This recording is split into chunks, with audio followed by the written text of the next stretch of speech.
What's going on, guys? Welcome back to WWE Network and Chill, where I, Graham, Gius, and Matthews break down all the original content I watch on the WWE Network. And today we're talking the October 17th, 2020 edition of Talking Smack.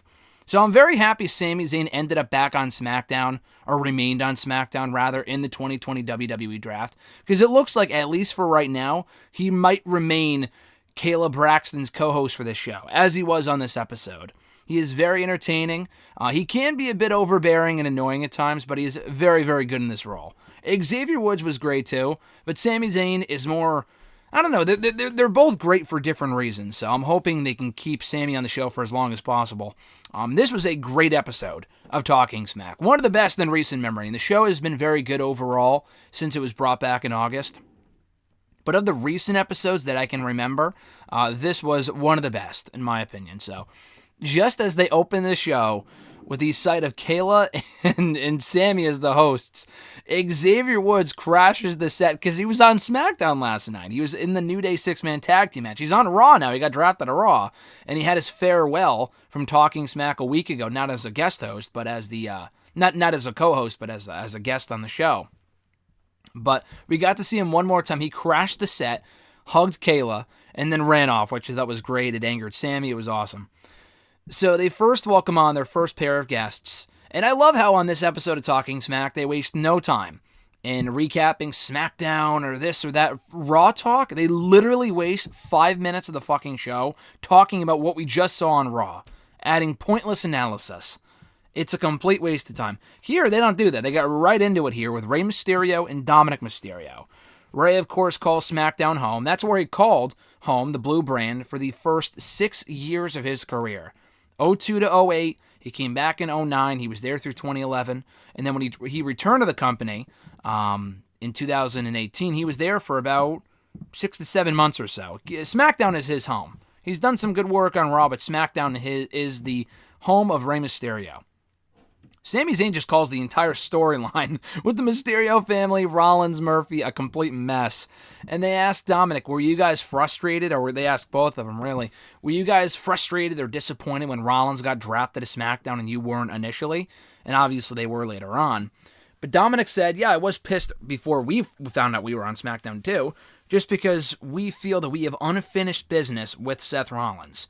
And Rey said that he didn't want to be split up from his son. And then they talk about the clip from the Chronicle that they did on Dominic over SummerSlam weekend that aired about a month ago, where Dominic came backstage after his match with Seth and got a standing ovation, which is very rare apparently. As said by Vince McMahon himself, he praised Dominic and then he gave him a hug. And Sami went on the record in saying that Vince has never hugged him, nor has he praised him, which was really funny. But Dominic said that he was very happy with that reaction, both from Vince and just overall. He was very happy with that match and the performance that he had. But, you know, Mysterio talks about how great of a job he did in his debut and how he's hoping to see him continue to progress and whatnot. Speaking of Rey, he brings up how he will be good to go eventually. Sami brings up Rey's eye and how it's doing and whatever. That's actually not what's keeping Rey Mysterio out of action right now. It was another injury entirely that he suffered in August, I think during the Payback Tag Team match. So I think he should be back by the end of the year, if not soon after. I think it was a similar injury to what Edge had, but not as severe. So Rey might be back pretty soon, but they kind of blamed it on the eye, which was weird. They then talk about Dominic's goals of, one, wanting to win the tag titles with his father, which is bound to happen at some point. And then also, what was the other goal? Oh, teasing a match. They also teased a match between himself and his father. He not only wants to win the tag titles with Rey, he wants to face him one-on-one as well. So hopefully we get that at some point. I think we will get that at some point. Probably not anytime soon, nor should we, but down the road, why not? And they also teased a match between Rey Mysterio, or rather, Dominic Mysterio and Sami Zayn. They said, maybe he might be going for the Intercontinental Championship at some point, which is funny. So their next guest was Natalia. Thank God she's without Lana now. I'm not a big Natalia fan anyway, but she was 10 times more unbearable whenever she was on Raw Talk alongside Lana. They're both well worse off with each other than without each other. Specifically Natalia, because she's not great anyway, but with Lana, just the whole act was completely atrocious. Kayla did say that she's missed Natalia on SmackDown, and that she's missed having her in the women's locker room and whatever. They take the time to reflect on the upcoming anniversary of the Saudi Arabia match that Natalia had Lacey Evans at Crown Jewel last October on Halloween, actually, on the 31st. It was the first ever women's match in Saudi Arabia, and they show the photos from the match, and I think Lacey knocked a tooth out from Natalia, but I think it was in the Battle Royal on Raw this week. I thought it was in one of the matches they had a year ago, but I'm pretty sure it was from the Battle Royal this past week. So anyway, she praises Lacey Evans as one of the best she stepped in the ring with, and she's been in the ring with pretty much everybody over the course of her time in WWE. She says that she and Lana are like sisters. They fight all the time, but they're always on the same page. But she dumped her on Monday because she had to move on, and she got tired of losing because she's the best of all time. She goes over her accomplishments and her records, having been the most winningest women in WWE history, which, I mean, you're bound to be if you're in the fucking company for 12 years. I mean, that's really no surprise, but whatever. She talks about how she believes Lana has a chance of beating Asuka, which I don't believe for a second, but Natalia thinks that Lana has the shot of beating Asuka come Monday for the Raw Women's Championship. So the last guest they have on the show is Daniel Bryan, Talking Smack legend Daniel Bryan. I have been waiting for this moment to get Bryan back on Talking Smack for the first time in a few years. This show has been well worse off without Bryan on it. And I've enjoyed Talking Smack since they brought it back, but it will never compare to the days when it was hosted by Renee Young, who wasn't on SmackDown this week, but she did host the kickoff show or the pre-show or whatever for Fox from home, which was weird. But Daniel Bryan was a co-host on Talking Smack for a long time while he was the SmackDown GM. So anyway, they bring up how, he used to co-host the show. He also used to be the Intercontinental Champion. Now, Sami Zayn holds both of those titles, both the Intercontinental Championship and the fact that he's the co-host now of Talking Smack, which is funny. Sami just outright says that Bryan squandered his return to the ring on SmackDown. Bryan says, well, I've had worse moments, which is true, which was funny, kind of took it in stride, which was pretty funny. But Bryan says, it's not really about me anymore. What I want to do is bridge people's enthusiasm for me, the yes stuff, blah, blah, blah, and make people excited about SmackDown. And I'm sure that's absolutely how he feels in real life, and not just as a character, and I fucking love that.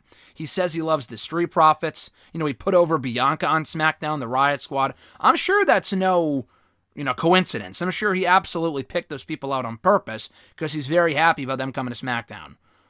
He outright says, I have a vision for a better version of SmackDown. One of those things that he wants to see SmackDown do differently is have the Intercontinental Championship defended more regularly. He wants to see Sami defend that almost weekly, if not himself, but Sami right now, against the likes of Big E, Otis, which was teased on SmackDown last night, Cesaro, Chad Gable, who he actually calls Chad Gable twice on this episode, which was hilarious. He then corrected himself and called him Shorty G. He also said tonight on SmackDown, and then he corrected himself again, and it was like, oh, I meant last night. I got caught up in the moment, which is hilarious. This is why Daniel Bryan, we need more of Daniel Bryan on Talking Smack. He says he has respect for Sami Zayn, but he wants to see that belt defended almost weekly. He wants to be in that role. He almost had that opportunity 5 years ago when he first won the championship, and then he had to vacate it due to getting injured. He really wants a match with a Gable at some point. Again, he said his name, Chad Gable, not Shorty G. He said he really wants a match with Gran Metalik. He's super high on Metalik, even though Metalik's now on Raw, which is unfortunate. But he wants to test himself. It's not so much about everyone else, which it kind of is, in his opinion. But it's also about himself. He wants to test himself against the best in WWE, and specifically people he hasn't faced yet. And also people he has faced, like a Sami Zayn who he faced at WrestleMania and lost to. But he noticed during that AJ Styles match, which may have been his final match to date, before coming back now, but that Intercontinental Championship match back in June, he noticed in that match, he doesn't have as much of a spring in his step as he used to later on as the match progresses. AJ did. Can't really fly as high when the match is kind of going on a little longer, and endurance has never been a problem for him, but it is now because he's getting older. That isn't an issue for AJ, and he's older than Bryan, which Bryan was kind of pissed about. But, it's all about evolving, he says. And it kind of gives him an idea of what he needs to work on going forward. And then that's when Zayn says that Bryan is devolving and it's about to kind of go down. And Bryan even says, I don't want to pick a fight with you.